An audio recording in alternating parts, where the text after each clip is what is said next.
I would like to thank one of my subscribers, Dark Matter, for this story. Now, I couldn't open up the article you gave me. I don't know I don't know what the problem was with the link, but I have the same story, but it's with ABC News. So this is December 22nd, 2020. US population growth smallest in at least 120 years. Yes, I know some people's families are still having babies, but we're not talking about that. We are talking about the lack of population growth in America. So the US population grew by the smallest rate in at least 120 years from 2019 to 2020, according to figures released Tuesday by the US Census Bureau, a trend that demographers say provides a glimpse of the coronavirus pandemic toll.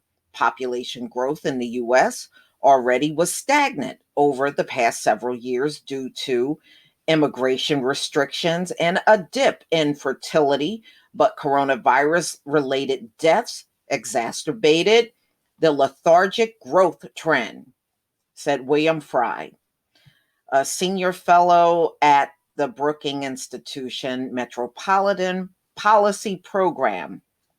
I think it's a first glimpse of where we may be headed as far as low population growth, Fry said. It tells you that this is having an impact on population. The US population grew by 0.35%. Wow. So even with the people that had babies, it still barely moved? Oh, wow.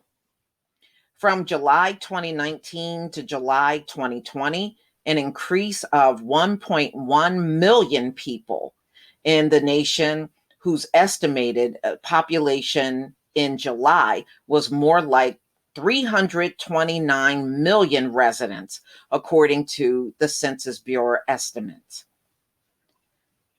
An analysis by Fry shows that it is the smallest increase in this century and smaller than any in the last century as well. Wow. I mean, I have people in my family having children, but I guess even the ones that are having babies is not making a difference in the growth. We know that's not for all people, y'all. We know that. At the height of the Spanish flu, the growth rate from 1918 to 1919 was 0.49%. So that just proves right there, even when you go back in American history, there were times in this country, even a century ago, where birth rate was stagnant. It was not much growth going on. Even with the US troops abroad during World War I, the Northeast and Midwest regions of the US had tiny population declines from 2019 to 2020, while the South and West regions had a slight increase. Among the states, Idaho had the largest single year population increase, growing 2.1% to 1.8 million residents. That was followed by Arizona, which grew 1.8%, Nevada, which grew 1.5%, Utah grew 1.4%, and Texas increased by 1.3%.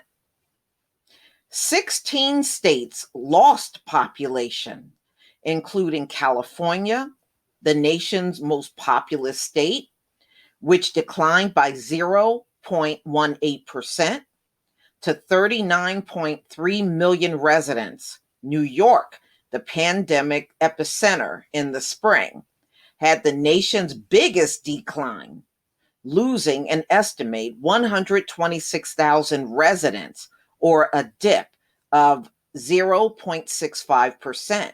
The Empire State has been losing residents since 2016, but the drop from 2019 to 2020 was significantly larger than in years past. Yeah, that's because it's so unaffordable to live in New York. That's why. I mean, the rent there is outrageous. The New York population decline was followed by Illinois with a 0.63% drop, Hawaii with a 0.61% decline, and West Virginia with a 0.58% drop. Mississippi with a 0.38 decline. Wow. So most of the states lost population and only a handful of states gained. The estimates released Tuesday were conducted independently of the 2020 census, which is a head count of every U.S. resident, but they offered a preview of what the census may show once the data is finished and being crunched. Yeah, your fudged information. Is that the information you want us to go by? That fudge stuff? Okay, whatever. Okay, data from the once a decade census are used to determine how many congressional seats each state gets based on population, as well as the distribution of the $1.5 trillion in federal funding. Yeah, see, that's why everybody that don't look white are white, so they can get that money. It's all about money at the end of the day. They don't really care about you at all. The estimates show that California could lose a House seat for the first time in the state's history, while Texas could gain 3 seats and Florida could gain 2 seats, according to the analysis by Fry. 5 other states, Arizona, Colorado, Montana, North Carolina, and Oregon, stand to gain 1 seat. Alabama, Illinois, Michigan, Minnesota, New York, Ohio, Pennsylvania, Rhode Island, and West Virginia stand to lose a seat, according to Fry. Wow, y'all. The lowest population growth in America in 120 years. Wow. So much for that bright future ahead. See, they are now pumping themselves up to believe this vaccine is going to let them be free all summer long. And I'm telling y'all, the ones that got a little bit of common sense, it ain't going to happen. It ain't going to happen. I mean, your vaccine got off to a rocky start. All kinds of people were having issues the first week after the shot. So I guess you can keep putting on airs. If psychologically you're so jacked up, you really want to believe this, then go right ahead. When summertime come, you going to see exactly what I said. You ain't going nowhere with that vaccine. There is no way. No way.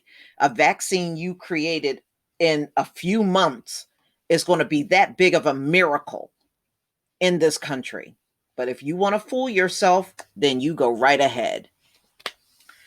Please leave your comment and subscribe. Don't forget to hit on the notification bell, and I'll see you on the next video. Peace, family.